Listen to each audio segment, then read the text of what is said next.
당신의 미소에 마법 같은 변화가 일어납니다.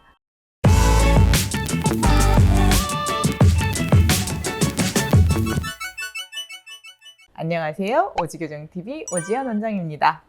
교정을 하면 턱이 갸름해지나요? 하고 환자분들이 가끔 이제 물어보십니다. 그런데 일부는 맞고 일부는 아닙니다. 그 이유는 이 교정 자체가 뭐 턱을 갸름하게 한다거나 사실 뼈 변화를 일으키지는 않습니다. 그런데 우리가 이제 뼈 위에 있는 근육층을 생각을 해볼 때 그리고 교정하는 동안 못 먹게 하는 음식 딱딱하고 질긴 거 이제 못 먹게 하기 때문에 사실은 우리 근육 같은 경우도 이제 많이 쓰면 근육이 굵어지고 이제 안 쓰면 근육이 얇아지는 것처럼 교정하는 도중에는 이 씹는 저작 근육 자체가 좀 얇아지는 경우가 있습니다. 그래서 만약에 한 뭐 2년 동안 딱딱하고 질긴 음식을 안 드시면 어느 정도 턱선이 갸름해지는 것처럼 느끼실 수 있습니다.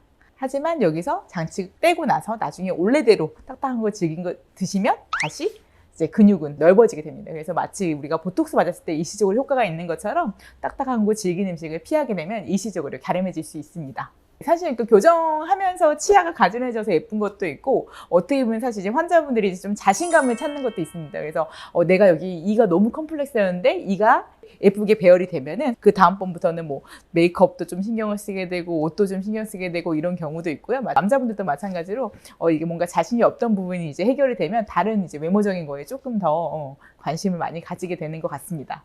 교정 전에 꼭 충치 치료를 받아야 되는 경우는 이제 교정 장치가 부착되는 위치거나 아니면 너무 심해서 이제 충치가 커질 것 같은 치아들은 조금 미리 받으시는 게 좋고요. 만약에 장치랑 상관없는 씹는 면 부위의 작은 충치 같은 경우에는 이제 담당하시는 주치의 선생님하고 상의하에 이제 지켜볼 수도 있습니다. 그런데 이제 교정하면 아무래도 장치가 붙어 있으면 양치질 하기가 조금 어렵기 때문에 장치가 없을 때보다는 조금 더 양치 관리를 좀 하시는 게 도움이 될 것 같습니다.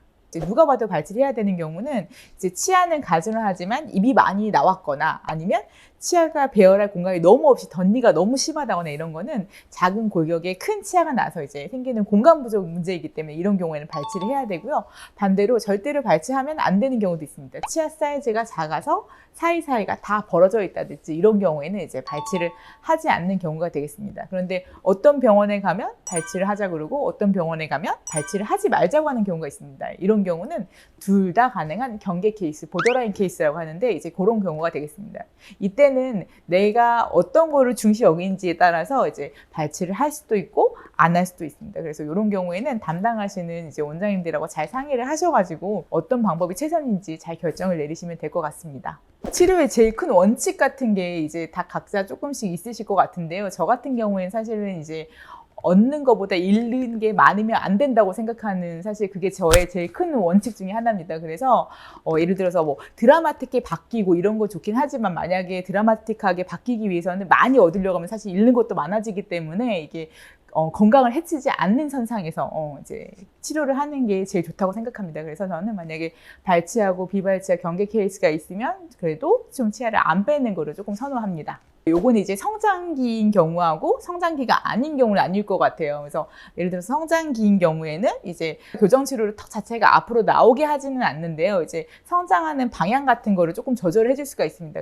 반대로 성의에서 무턱이 교정됐다. 그 경우는 실제로 무턱인 경우, 그러니까 짧은 턱인 경우보다 뭐 돌출이나 여러 가지 원인으로 인해서 이제 입을 다물기가 힘들면 턱 근육이 당겨지기 때문에 턱 끝에 이렇게 멘탈리스 액션이라고 하는데 턱 끝이 호두 모양인데 이제 골프공 모양으로 찌그러지면서 입이 더 나와 보이고 더 무턱처럼 보이는 경우가 있습니다. 이런 경우에는 발치 교정을 해서 이제 입술의 볼륨을 줄여주면 입술 다물기가 편해지기 때문에 턱 끝 모양이 좀 예쁜 커브가 살아나면서 조금 무턱이 교정된 것처럼 보이는 효과를 얻을 수가 있습니다. 이제 교정 치료를 한다고 해서 잇몸이 나빠지지는 않고요. 오히려 가지런한 치료를 갖게 되면 양치질이나 이런 접근법이 훨씬 더 좋기 때문에 오히려 건강하게 잇몸을 잘 유지할 수 있습니다. 다만 잇몸이 나빠지는 경우는 가끔 있습니다. 그거는 뭐냐면 양치가 너무 안 돼서 잇몸이 염증 상태일 때, 염증 상태에서는 치아를 많이 액티브하게 이동하는 게 잇몸에 나빠질 수가 있습니다. 그래서 양치가 안 돼서 잇몸이 항상 염증이 있고 뭐 피가 나고 이런 경우에는 사실 교정 치료를 할 때 미리 교정 치료 하기 전에 잇몸 치료, 스케일링이나 뭐 큐렉 같은 잇몸 치료를 다 마치고 나서 잇몸이 가라앉은 다음에 염증이 없는 상태에서 교정 치료를 하시는 게 훨씬 더 안전할 것 같습니다. 환자분들이 일반적으로 궁금해하시는 교정 치료에 대한 이제 여러 가지 질문들 Q&A를 답변을 한번 드려봤는데요. 이 외에 더 궁금하신 점이 있으시면 질문 남겨주시면 또 다시 답변을 드리도록 하겠습니다. 감사합니다.